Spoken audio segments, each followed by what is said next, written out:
Hello সবাইকে। সব গৃহবধূদের জন্য লেখা আমার আজকের একটি কবিতা, হাউসওয়াইফ। বউ মানে রান্না করা, বাসন মাজার কাজ। বউ মানে দায়িত্ব সব কাল থেকে আজ। তারপর যদি হও আবার শুধুই গৃহবধূ, সম্মান নেই ছিটে ফোটা, কাজ করে যাও শুধু। একদিন ওই ভুলবশত বরকে একটু বলি, পেটো থালাটা তুলে দেবে গো, আমি একটু অন্য কাজে চলি।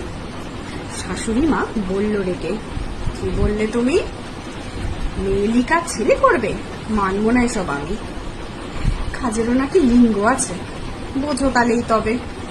নিশ্চিন্তে ঘুমিয়েছিলাম, জানি না শেষ কবে। রাতে শুলেও ঘুম আসে না, অসহ্য যন্ত্রণা।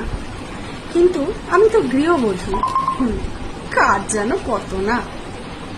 সকাল থেকে রাত অবধি খেটেই শুধু চলি, পাই না যেন একজন কেউ যাকে একটু মনের কথা বলি।